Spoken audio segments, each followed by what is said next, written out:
시청자 여러분 안녕하십니까? 출발 성공 투자 박민영입니다. 안녕하세요. 김수정입니다. 이제 날씨가 굉장히 무더워진 게 한껏 느껴집니다. 네. 저희 의상도 여름 느낌이 물씬 나는데요. 지난주 뉴욕 증시는 이제 사상 최고치 경신을 위해서 한 발씩 가까워지고 있는 모습입니다.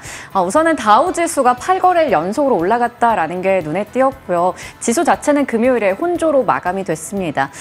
그런 가운데 지금 시장에서는 이제 이번 주에 나올 PPI, CPI에 굉장한 또 촉각을 곤두세우고 있는데요. 과연 이번 주는 또 어떻게 흘러갈지 궁금해집니다. 네.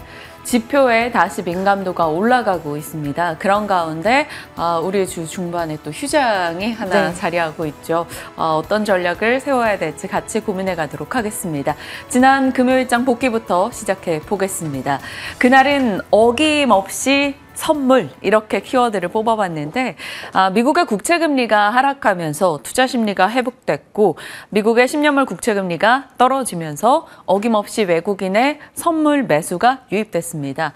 그러한 흐름이 계속적으로 반복되고 있는 최근이죠. 거기다가 그 전거래일 옵션 만기로 인해서 이탈됐던 자금도 수급도 재유입되며 이날 코스피가 0.5% 올랐습니다. 반면에 코스닥은 2차 전지 그리고 바이오, 반도체 소부장 쪽에 하락이 있었고요. 코스닥 0.7% 밀렸습니다. 첫 번째 관전으로는 반도체 조정이 계속될 것인가가 될 겁니다. 결국 시장에서는 천기 올려 백기 내려처럼 반도체 내려? 그럼 다른 섹터 올라. 이런 식으로 반도체와 순환매가 계속 돌고 있는 섹터가 곳곳에 보입니다. 일단 반도체 뉴스로 봤을 때는 삼성전자. 이날 엔비디아의 삼성전자 HBM3 납품 거절 루머가 돌았습니다. 업계에서 즉각적으로 좀 반박의 내용도 같이 나오긴 했는데 일단은 삼성전자는 0.6% 하락했고요. SK하이닉스는 2.6% 올라갔습니다. 이 이슈가 어떻게 진행되는가 크게 논할 이슈인가 싶긴 합니다만 아직까지는 가능성이 굉장히 적어 보여서요. 지켜볼 내용인 건 분명히 보입니다. 자, 반도체 쪽이 지난주 계속해서 좀 조정이었었죠. 그러다 보니까 다른 쪽에서 순환이 도는 움직임이 나타났습니다. 순환이 도는 쪽은 스토리가 있거나 밸류업이거나 혹은 AI거나 이런 스토리가 있는 쪽이었습니다. 밸류업은 대통령의 밸류업 추진 의지가 부각되면서 올라갔어요. 금투협 간담회 개최 이슈도 있었죠. 은행, 보험, 증권이 상승했고요. AI 쪽은 반도체는 내렸으나 전선, 변압기 쪽 여전히 강했다라는 점 눈에 띄었습니다. 그 외에는 순환매 후보로 압도적인 실적을 보여준 것. 화장품이 대표적인 예가 되겠죠. 그날 실리콘2에 대해서 자세히 살폈습니다. 실리콘2가 이날 또 상한가, 이틀 연속 상한가를 기록했는데 이날 상한가가 의미가 더 있었던 것은 출발과 동시에 상한가 이게 아니고 서서히 올라가면서 힘을 보여줬다라는 게 되겠죠. 기대 그 이상의 실적을 내놨을 경우 이 정도로 화답한다라는 것을 다시 한번 확인받을 수가 있었습니다. 실리콘2 대응이 가능했던 상한가였다는 것 의미가 있었고요. 그 밖에 CJ도 일본 법인 설립에 대한 이슈가 나오면서 급등했습니다. 자, 화장품인데 유통 섹터가 주가 강세 흐름을 보인 거죠. 실리콘2도 유통사이니까요.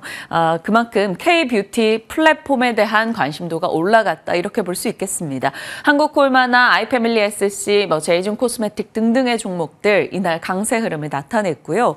게임도 펄어비스, NC소프트를 필두로 해서 게임 섹터 요즘 실적 발표하거나 컨콜하는 족족이 다 연쇄 호재로 해석이 되며 올라가고 있습니다.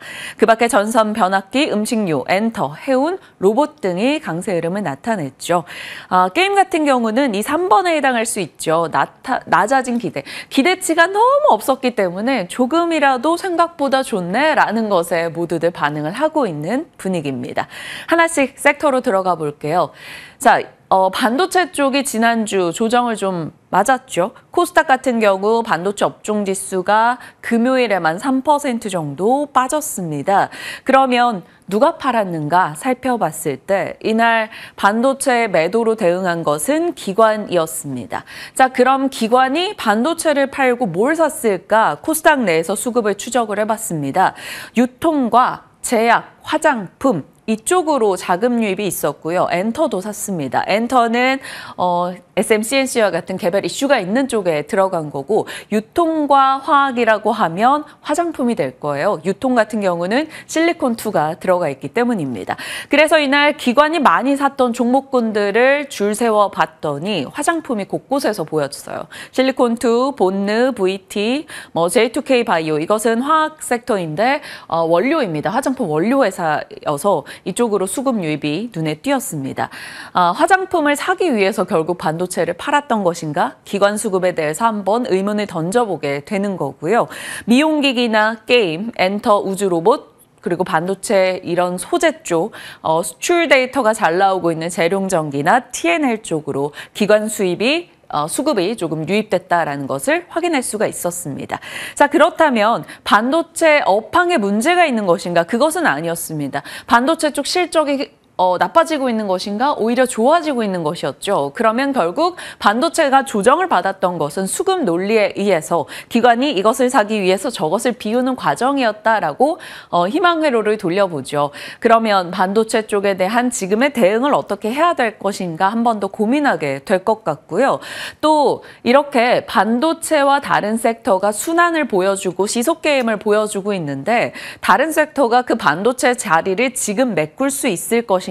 그만큼 스토리와 논리가 탄탄한가에 대해서는 아직은 아닐 것이다라는 시각이 좀 더 많습니다. 그렇기 때문에 아직까지는 그저 반도체와 아이들 순환이 도는 정도로만 해석을 해보고 반도체 분수령이 될 만한 엔비디아의 실적 등 이런 쪽 일정까지는 반도체에 대해서 충분히 고심하면서 전략을 세워갈 수 있을 것 같습니다. 자, 게임주가 지난주 강했죠. 수정 앵커 브리핑 이후에 더 강한 시세를 많이 냈던 게 바로 게임주입니다. 왜냐하면 그 브리핑 이후에 실적이 계속 나왔고요. 다 기대 이상의 실적 등을 쏟아냈기 때문인 거죠.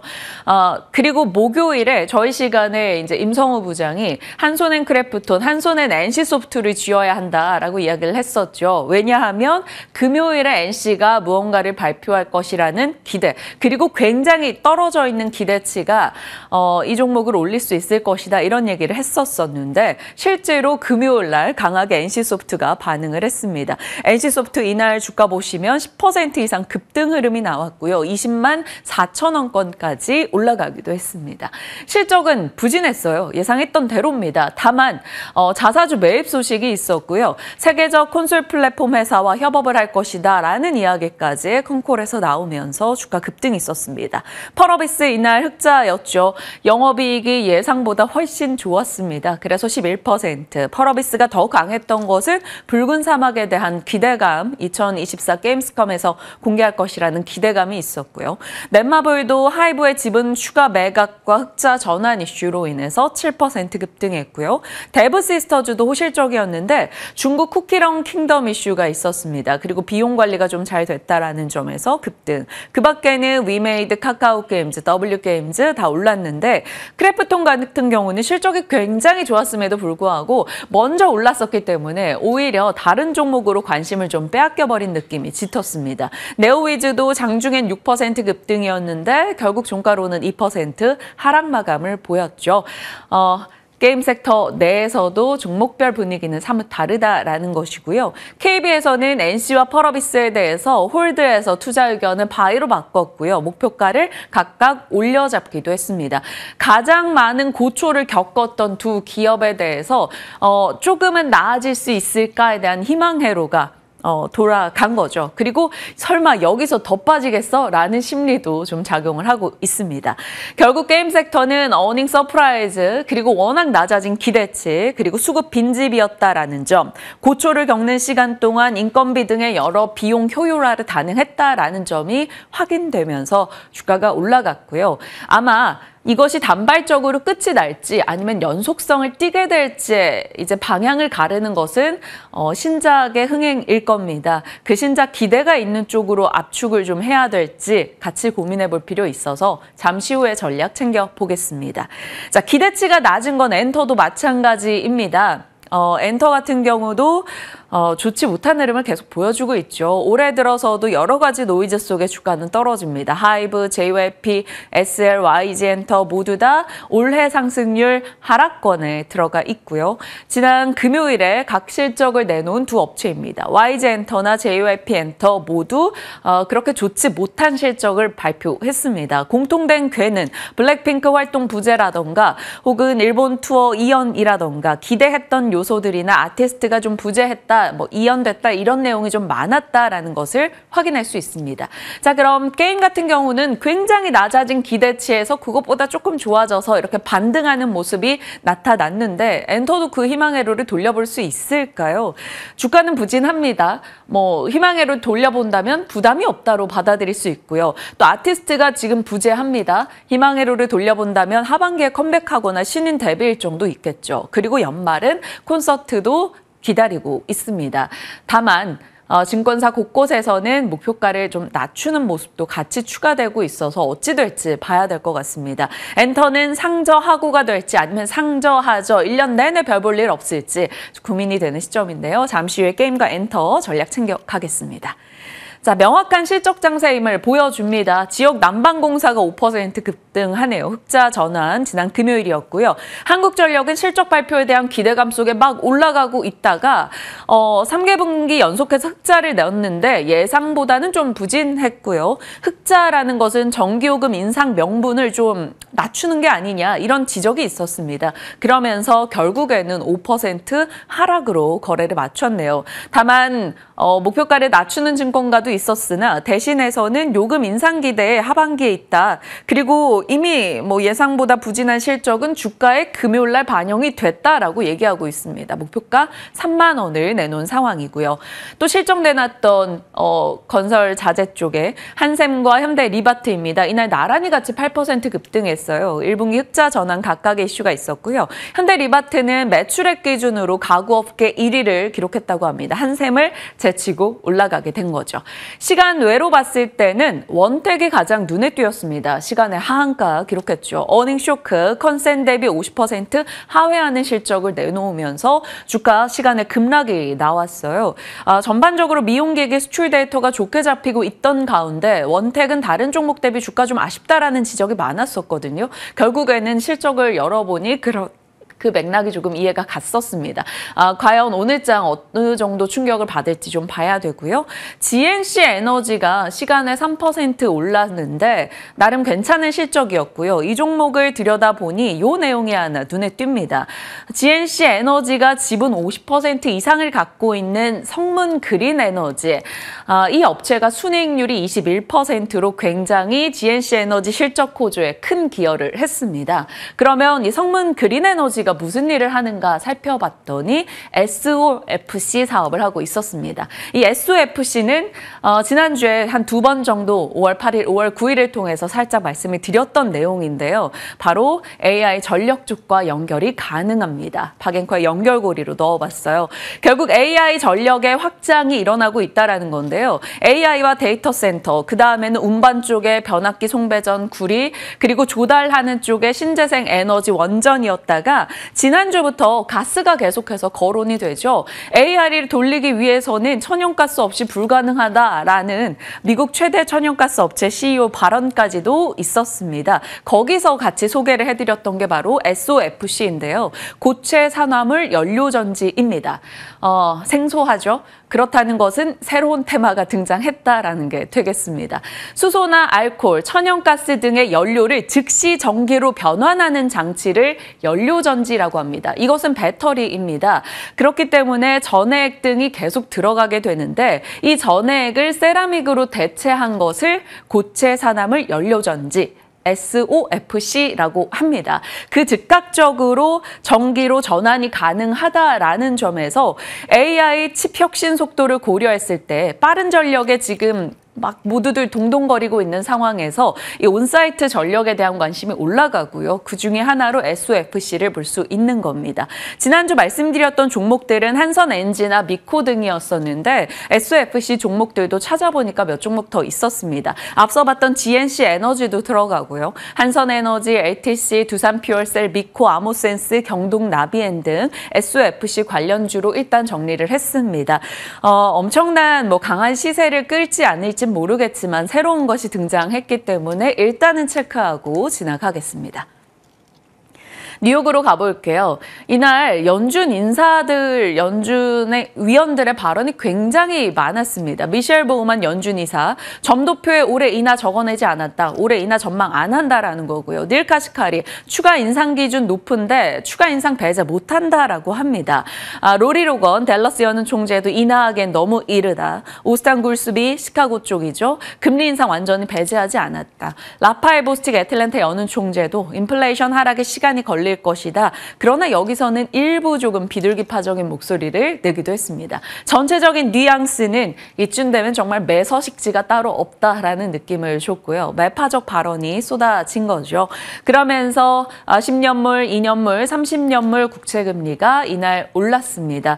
이러한 발언 등이 계속 쏟아지면서 뉴욕장도 상승분을 조금 반납하는 흐름이 나타났고요.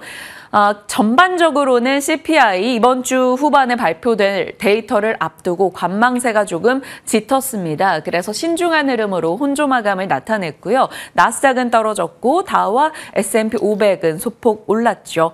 자, 미시건대 기대 인플레가 급등했습니다. 인플레가 올라갔는데 소비자 심리는 떨어졌어요. 그러면서 스태그플레이션에 대한 우려도 일부 등장하기도 했습니다. 하지만 기대 인플레 가 결국에는 소비자 심리의 급락으로 인해서 인플레가 진정되는 쪽으로 보자라는 시각도 같이 나오고 있습니다. 그럴 수 있었던 것은 유가였는데요. 고금리가 장기화될 가능성이 제기되면서 유가가 떨어지고 있고 에너지 변동이 한동안 극심했던 시기보다는 그리 크지 않아서 인플레에 대한 우려를 좀 줄여가는 모습도 나오고 있습니다. 애플은 이날 하락했는데 새 아이패드 광고에 대한 비난이 쇄도하면서 변동성이 조금 있긴 했습니다. CPI를 앞두고 희망회로를 돌리는 외신에서 외국계 증권사들의 목소리도 같이 쏟아졌고요. 종목으로 봤을 때는 TSMC가 가장 눈에 띄었죠. 4월 매출이 크게 늘어났습니다. 이 실적에서 월간 매출 기준으로 AI 수요가 탄탄하다는 것을 다시 한번 확인했다라는 것이고 TSMC 이제 본주뿐 아니라 엔비디아 다른 종목들까지 같이 끌고 가줬습니다. 알파벳은 이날 하락했는데요. 오픈AI의 챗GPT 확장형 검색 엔진 개발 소식에 조금이라도 검색 엔진의 비중을 빼앗길까에 대한 우려감이 일부 반영이 됐습니다. 다만 그 우려 그리 크지 않다라는 지적이 많았고요. 0.7% 정도 소폭 하락으로 끝이 났네요. 자, 노바백스는 무려 100% 가까운 급등이 있었습니다. 사노피와 백신 라이센싱 딜이 있었어요. 12억 달러 규모인데 노바백스 시총 2배 규모였기 때문에 굉장히 강한 주가 반응을 보였다. 이렇게 볼 수 있습니다. 자, 전반적인 시세보다는 개별 이슈에 좀 집중할게요. TSMC와 엔비디아는 주거니 받거니 하고 있습니다. 결국 TSMC 월간 실적이 좋았다. 그러면 엔비디아에서 살만하고 주문이 많았다라는 게 되겠지라는 해석이 나오면서 서로 생산과 설계에서 주고받는 그 관계성에 초점이 맞춘 거죠. 일단 매출 YOY 기준으로 60% 급증입니다. AI 관련 수요가 증가했고 QOQ로도 좋았기 때문에 주가 반응을 보였습니다. 엔비디아, 마이크론, ARM, TSMC, 퀄컴 등의 반도체 종목들 힘을 내는 모습이었고요. 그 밖에 AI 쪽으로 여전히 긍정의 목소리가 굉장히 많이 나왔습니다. 의심과 확신 사이에서 우리는 주식 투자를 하게 될 텐데 AI 반도체는 아직까지는 의심보다는 확신에 좀 더 무게가 가 있어서 언제든지 이렇게 되돌리는 흐름이 나오고 있습니다.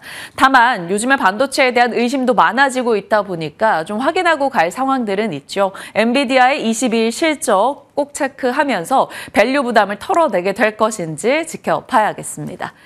자, 하락하긴 했으나 신경 쓰이는 것은 애플입니다. 왜냐하면 기존의 절대 강자였던 애플이 AI에 이제 본격적으로 뛰어들 의지를 피력하고 있죠. 아이패드에 AI를 위해서 M4 칩을 심었습니다. 그리고 그것은 앞으로 맥이나 아이폰으로 확장될 것이고요. 주말 사이에 들려온 애플 관련 뉴스 보시죠. 음원 제작 어플의 AI 기능을 강화했다라는 것과 오픈 AI와 손잡고 차기 핸드폰에 이제 시리에 대해서 AI 비서로서 좀 더 역할을 AI 성능을 강화하게 올려넣겠다라는 이런 내용 등이 전달됐습니다. 5월 8일 애플에 대해서 생각해볼 문제 같이 얘기를 나눠봤었죠. 완벽주의 애플은 아직 AI 시작도 하지 않았다라는 것이고 결국 AI 전략이 어떻게 공개될지 6월에서 힌트를 줄 것이고 9월에는 AI 폰이 나올 것입니다. 그러면 하드웨어, 소프트웨어를 잘 조합해서 최상의 AI 생태계를 구성할 수 있다라는 기대감이 있는 애플이기 때문에 애플에 대해서는 우리가 계속 신경을 써야 되는 거죠. 다만 이것이 희망 고문이 될지 어떨지는 뚜껑은 열어봐야 됩니다. 애플이 진정한 AI 비서로서 다시 한번 급부상하게 된다면 애플 관련주 그리고 온디바이스 AI 등을 자극할 수 있겠습니다. 거기다가 돌고 있는 폴더블 아이폰에 대한 기대도 다시 한번 자극이 됐죠. IT 전문 매체 등에서 계속해서 애플이 폴더블 폰을 준비하고 있다라는 내용을 싣고 있습니다. 삼성 디스플레이와 디스플레이 개발을 위한 협약까지 맺었다 뭐 이런 소식도 같이 나오고 있네요. 그러면 온디바이스 AI 쪽에서 자극받는 것은 애플 부품주들 들어가 있는 IT 쪽 혹은 OLED 디스플레이 쪽 열어볼 수 있을 거고요. 결국 기기에다가 AI를 입히기 위해서는 소프트웨어도 관심 받을 수밖에 없습니다. 뭐 이스소프트, 폴라리스, 한글과 컴퓨터 이런 쪽 체크는 필요하겠지만 시간 외에서 폴라리스 그룹주가 지난 금요일에는 하락하기도 했기 때문에 단기적인 접근보다는 좀 긴 시각이 필요할 것 같습니다. 그리고 온디바이스 AI로 봤을 때는 테스트 소켓주들도 계속해서 수혜를 보게 될 텐데 5월 10일까지의 수출 데이터로 놓고 봤을 때 테스트 소켓 종목들이 여전히 좋았다라는 점에서도 일단 체크해 두시죠. 연결고리입니다. 아직까지 시장은 반도체와 아이들인데 여전히 반도체가 주도 섹터라는 것이고 최상무 경제부총리는 반도체 육성에 금융 지원 형식으로 10조 이상을 풀겠다라는 이야기를 HPSP에 방문해서 했다라고 합니다. 이것이 반도체 쪽에 힘을 실어줄 수 있을지 봐야 되겠고요. 시세보다 미중 패권 전쟁, 단기 트레이딩 관점으로는 더 뜨거울 여지가 있습니다. 월스트리트 저널에서 바이든이 중국산 전기차 관세를 4배 인상한다. 그것을 이번 주 중에 발표할 것으로 보도를 했어요. 결국 중국의 태양광 전지 배터리 등에도 관세 인상이 예고됐다라는 건데요. 미국과 중국의 패권 다툼에 들어가는 섹터, 태양광 2차 전지, 조선, 전기차이고요. 중국이 그것에 대한 보복을 하겠다라는 의지를 냈기 때문에 히토류 쪽도 단발적인 트레이딩으로 움직일 수는 있겠습니다. 그리고 미국 바이오협회가 회원사 80%가 중국 CDMO에 의존하고 있다라고 하는데 미국과 중국이 이렇게 치고받고 싸운다면 결국 이쪽도 대체하는 선을 찾게 될 것이고 국내에서는 CDMO 관련한 종목들 이렇게 정리가 가능하겠습니다. 전력 인프라는 앞서 말씀드린 대로 지속적으로 확장되고 있죠. SOFC부터 변압기 그리고 송전선 없어서 발전소가 문 닫았다라는 얘기로 봐서 여전히 전선 쪽 뜨겁고요. 플루언스 에너지가 미국에서 실적 내놓고 급락했는데 어닝콜에서 이런 얘기했습니다. ESS 대기열이 공포 수준이다. 결국 지금 뭔가 프로젝트가 허가되지 않아서 우리가 실적이 막힌 것이지 이것이 열리게 된다면 우리의 성장은 끝없이 올라갈 것이다 라고 얘기했습니다. 결국 데이터 센터 에너지가 많이 필요하다라는 내용을 다시 한번 확인받았고요. 변압기 전선 구리 SOFC, ESS로 계속해서 전력의 모멘텀이 확장되고 있다라는 점 일단 체크해 봅니다. 충전 이슈 있었고요. 로봇은 개별 이슈 체크해 보시죠. 여러 뉴스들 속에서 일정입니다. 이번 주는 MSCI 분기 리뷰 화요일 이제 현지 시각 기준 이거 가장 중요해 보이고요.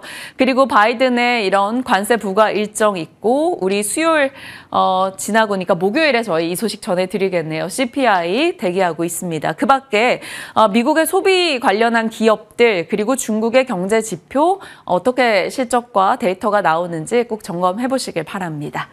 자, 시장에 대한 이야기였고요. 섹터 뉴스 들어가 볼게요. 오늘 어떤 거 잡아주셨나요? 네, 오늘 저는 맛있는 이야기 해보려고 합니다. 라면? 음식료. 네, 라면이 들어있는 음식료인데요. 4월은 정말 잔인했다라고 그때 얘기를 드렸던 것 같습니다. 4월 지수로 봤을 때 코스피가 2%, 코스닥은 4% 정도 밀렸었죠. 그런데 그중에서도 코스피 음식료품 지수가 4월에 무려 9%가 넘게 올라갔습니다. 이렇게 차트 보시더라도 지수 대비해서 상당히 견조한 모습을 나타냈는데요. 대표적으로 경기 방어주이기 때문입니다. 고물가, 고금리, 고환율까지 쓰리고를 넘겼다라는 게 음식료 섹터가 되겠습니다. 먹는 게 정말 남는 것이었는지 4월을 돌이켜봤는데요. 그러면 뭐가 제일 맛있었나? 그리고 뭐가 지금도 여전히 맛있나? 이것 좀 체크해 보겠습니다. 대표적인 주요 음식료 기업들을 많이 담고 있는 쪽이죠. 이 하나로 F&K푸드가 4월에 10% 정도 올라갔고요. 5월 들어서도 2% 추가적인 상승세를 나타내고 있습니다. 지난 금요일장에서도 풀무원이 7% 넘게 올라갔고요. 삼양식품 정말 대단합니다. 지금 52주 신고가 랠리 계속해서 이어가고 있죠. 차트 보시면 아시겠지만 33만 3천 원까지 기록하면서 신고가 랠리 지속하고 있고 빙그레도 마찬가지로 4월에 이어서 5월에도 신고가 흐름을 보여주고 있습니다. 나머지 주요 기업들도 보시는 것처럼 4월에 정말 괜찮은 흐름을 보여줬고요. 5월에 추가적으로 강세를 이어가는 쪽도 있고 약간 눌려있는 쪽도 있습니다. 삼양식품은 최근에 라면 수출의 호조와 미국에서 인기가 상당히 높은 가운데 음식료 섹터 전반을 좀 이끌었다라고 볼 수 있겠고 빙그레는 이제 날씨 많이 더워지니까 아이스크림부터 가공 우유의 수출 성장에 대한 기대감, 여름 성수기까지 기대할 수가 있겠습니다.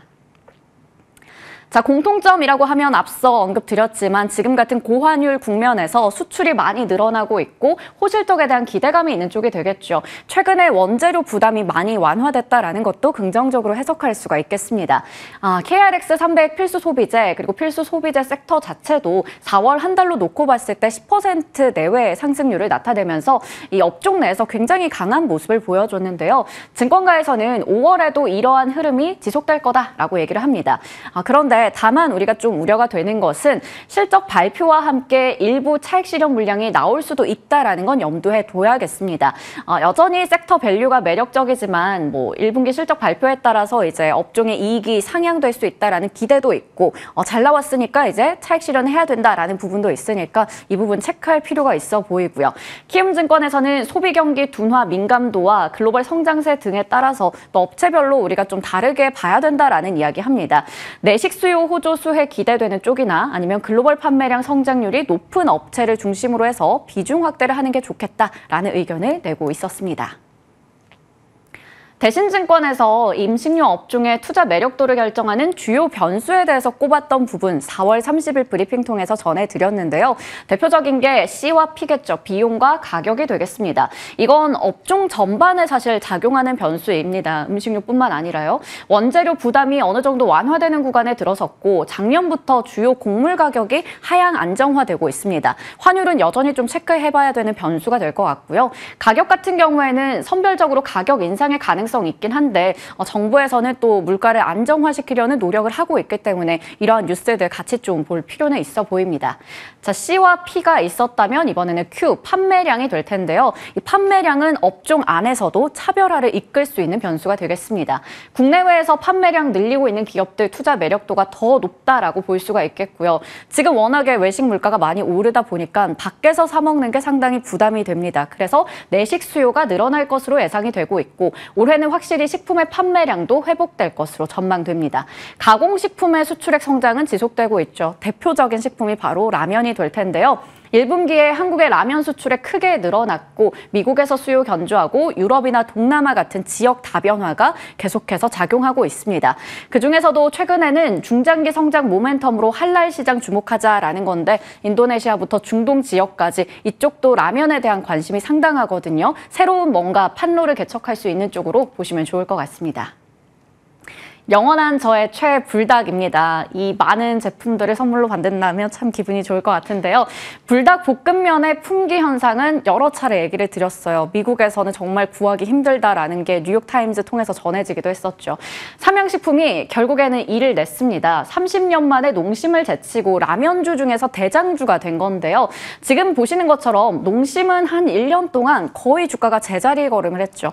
그런데 삼양식품은 1년 동안 무려 180% 10%나 주가 상승률을 나타내면서 시가총액이 5월 10일 종가 기준으로 해서 농심을 넘어서는 모습 보여줬습니다. 여전히 미국과 중국, 동남아 같은 글로벌 인기가 많은 상황이고요. 7년 만에 매출은 3배 이상 늘어났습니다.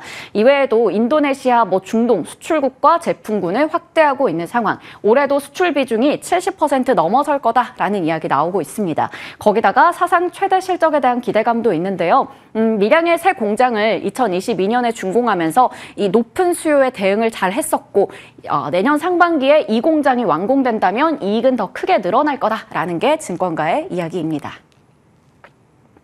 K식품주는 1분기 그리고 올해 역대급 실적에 대한 기대감이 여전히 작용하고 있습니다. 지금 보시는 것처럼 주요 기업들 1분기 실적에 대한 기대감 상당하고 동원 F&B나 롯데웰푸드는 이미 실적이 나왔는데 잘 나왔습니다.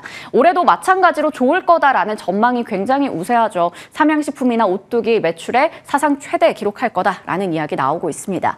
하지만 실적이 잘 나올 것으로 보임에도 불구하고 변수는 우리가 체크해 봐야 합니다. 하반기에는 실적의 상승폭이 약간 둔화될 수 있다라는 우려가 나오고 있기 때문인데요. 글로벌 원재료 가격이 좀 올라가면서 단가 인상이 불가피하다 보니까 인플레이션이 발목을 잡을 수가 있겠고 그러면 또 소비 심리가 위축이 되면서 실적에 타격을 미칠 수 있다라는 겁니다. 또 정부에서는 물가 안정 대책을 내세우고 있기 때문에 소비자 입장에서는 약간 안심할 수 있겠지만 이게 또 식품 기업에 있어서는 원가 부담을 온전히 감당해야 될 수 있기 때문에 부담이 될 수 있거든요. 여러 가지 요소들은 고려해 봐야겠습니다. 자, 그러면 K푸드 관련해서 지금도 매수를 해도 괜찮은 기업이 있는지 혹은 또 차익 실현에 대비해야 되는 쪽이 있는지 잠시 후에 전략 챙겨가도록 할게요. 이번에는 수앵커의 또보기입니다. 구리입니다. AI 열풍과 이상기후 그리고 전력 사용량이 증가하는 가운데 또 대표적인 소재죠. 구리 가격이 계속해서 랠리를 나타내고 있습니다. 지난 금요일에 시간외 거래에서 구리 관련주들이 크게 올라갔는데요. 4월에도 엄청난 상승률을 나타냈던 쪽이긴 한데 이구산업이 시간외에서 상한가 기록했고요. LS 에코에너지, 풍산 등등의 종목들도 강한 모습 보여줬습니다. 구리 관련해서는 ETF 쪽도 4월에 10%가 넘는 상승률을 나타내기도 했었죠. 증권가에서는 구리 가격이 톤당 1만 달러에 거의 육박한 상황이고 이미 그쯤 됐죠. AI 열풍이나 데이터 센터, 전력망 투자 같은 수요 모멘텀이 지속되기 때문에 관련주들 랠리에 대한 기대감 여전할 거다라는 얘기합니다. 다시 한 번 더 불이 붙을 수 있을 것인지 그 부분까지 체크해 보시길 바랍니다. 다양한 소식들 전달 드렸습니다. 오늘 수정 앵커 양팔에 리본 2개 있고요. 저도 이렇게 리본 있습니다. 선물 같은 브리핑이었길 바라면서 선물 같은 전략으로 이어갈게요. 지금 출발합니다.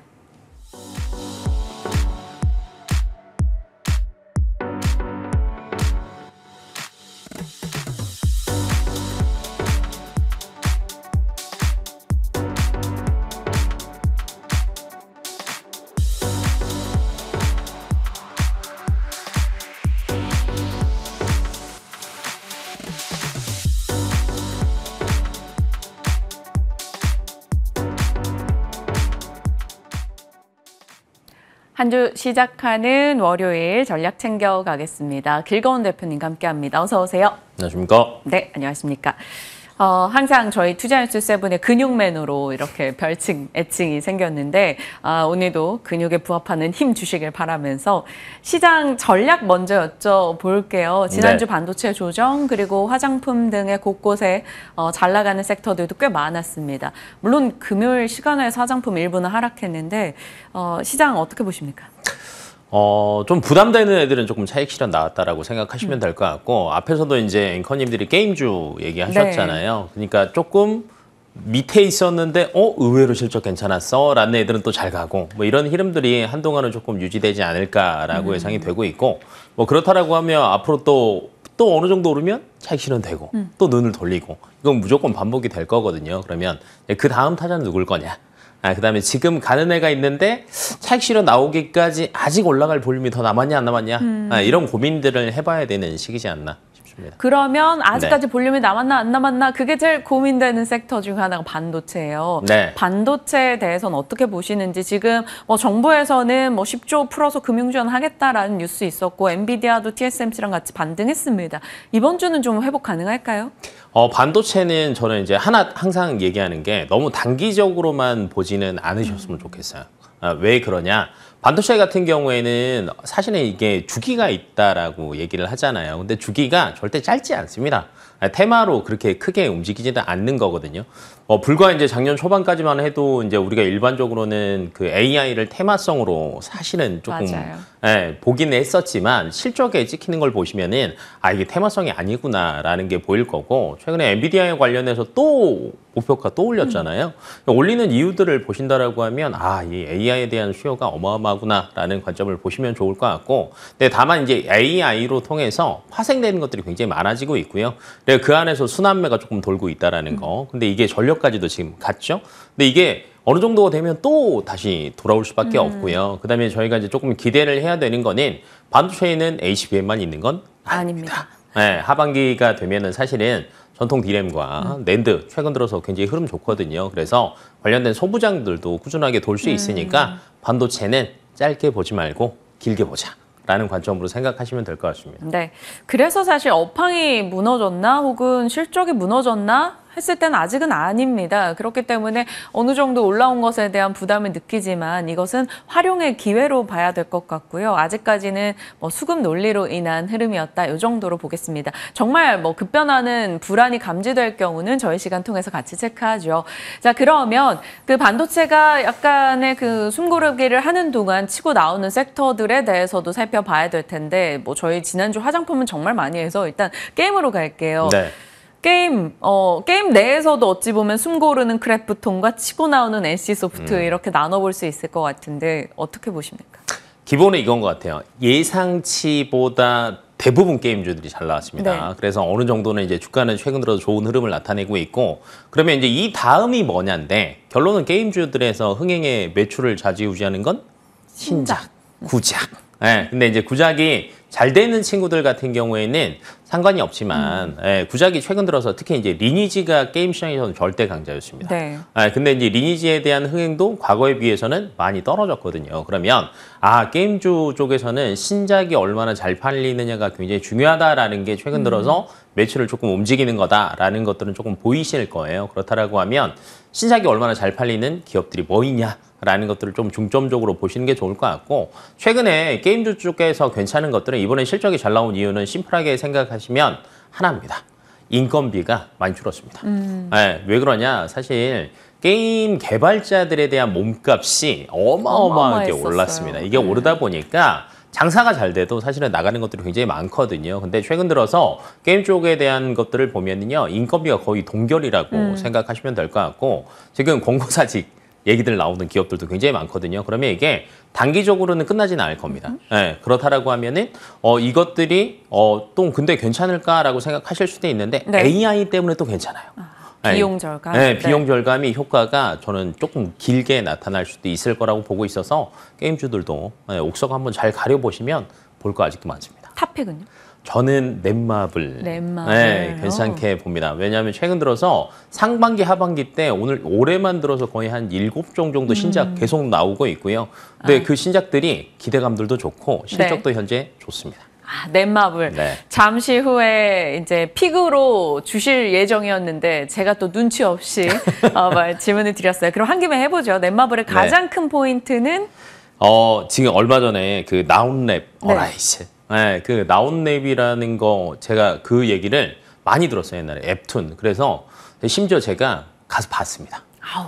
근데 사람들이 왜 이렇게 많이 보는지 알겠구나를 또 한번 경험을 하고, 그다음에 게임은 사실은 안 해서 그 이제 주변 이렇게 사람들한테 물어보니까 괜찮더라고요. 그리고 이제 사전 예약자들도 지금 한 1,500만 명 정도였는데 첫날 보니까 DAU도 500만 명 정도 나오고 수치상으로 나쁘지 않아요.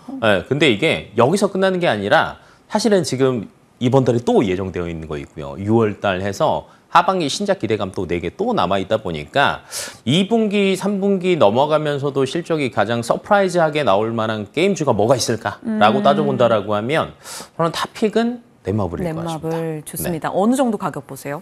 가격 같은 경우에는 사실은 올해 게임주들이 많이 쉬었거든요. 근데 저는 이제 1차는 8만 원 정도 보고요. 8만 원은 아마 가볍게 넘어가지 않을까라고 예상이 됩니다. 그래서 한 9만 5천 원 정도까지는 보셔도 될 것 같습니다. 네.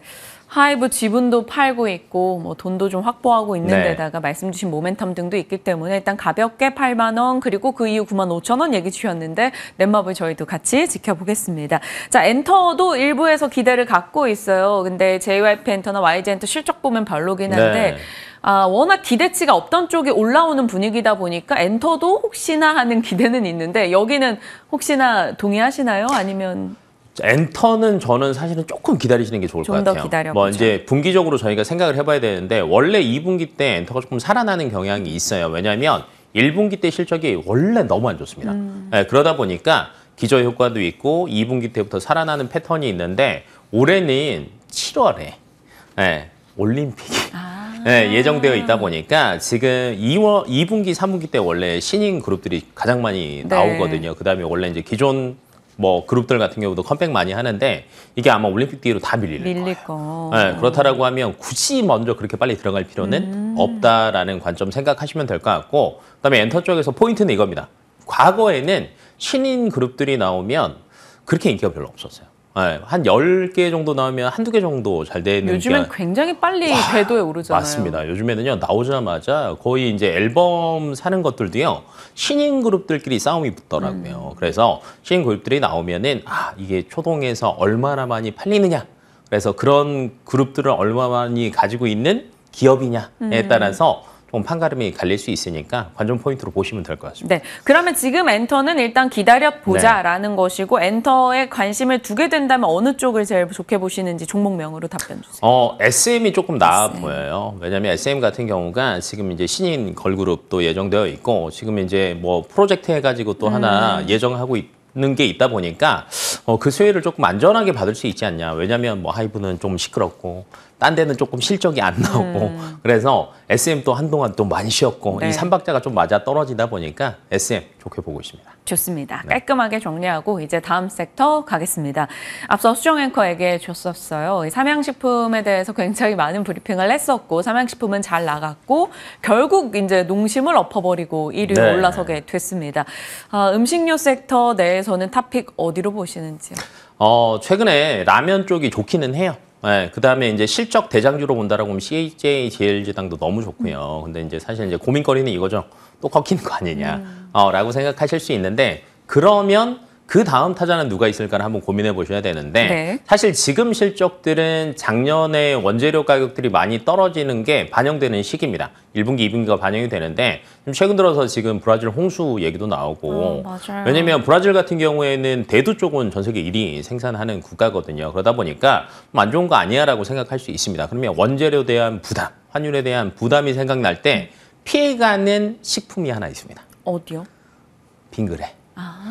왜냐하면 다 우유잖아요.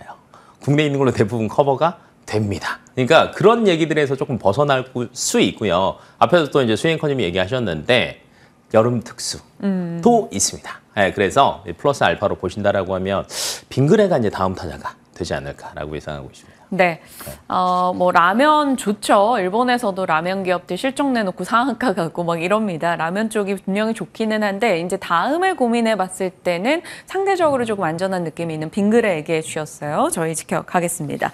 자, 음식료 쪽 들여다봤고요. 이제 온디바이스 AI 간략하게 들어봐야 될 것 같네요. 애플이 네. 계속해서 이쪽을 자극하고 있습니다. 주말 사이 애플 뉴스 쏟아진 상황이고요. 이쪽으로 아이디어 어떻게 두세요? 전반적으로 보면은 온 디바이스 AI가 자리를 잡아간다라고 생각하시면 될 것 같고 관련주들은 사실은 굉장히 많아요. 뭐 앞에서는 이제 뭐 소켓 관련주들도 얘기하시고 그다음에 뭐 PCB도 얘기하시고 애플 전통 부품도 있고요. 네, 전통 부품들도 굉장히 많고 근데 이제 초반은 전통으로 보시는 게 맞을 것 같아요. 왜 그러냐? 지금 아이패드부터 나오는 M4 칩 채택했죠? 이거부터가 온 디바이스로 가는 시작이라고 생각을 하시면 될 것 같은데 M4 칩 자체가 NPU의 성능이 굉장히 좋습니다. 네. NPU의 성능이 좋아야 온 디바이스 AI를 제대로 써먹을 수 있고요. 그다음에 최근 들어서 챗 GPT랑 또 얘기 나오잖아요. 오픈 AI랑 이거 갖다가 쓰려고.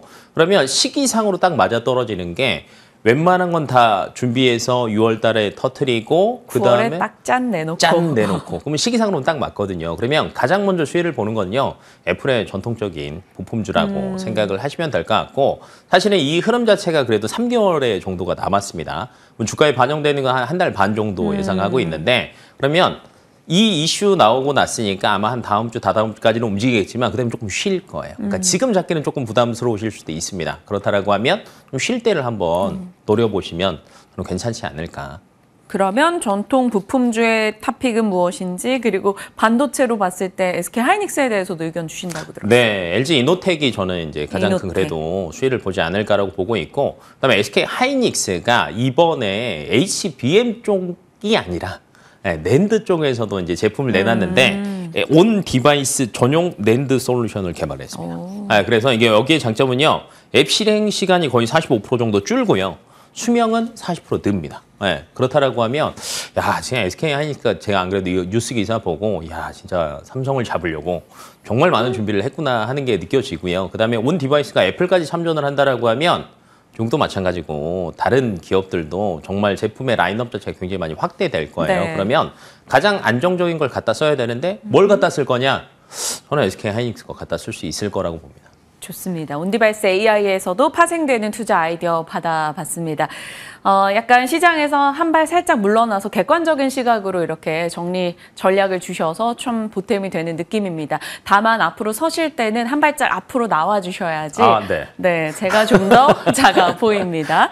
시장에 대한 이야기 길건우 대표와 나눠봤습니다. 고맙습니다. 네.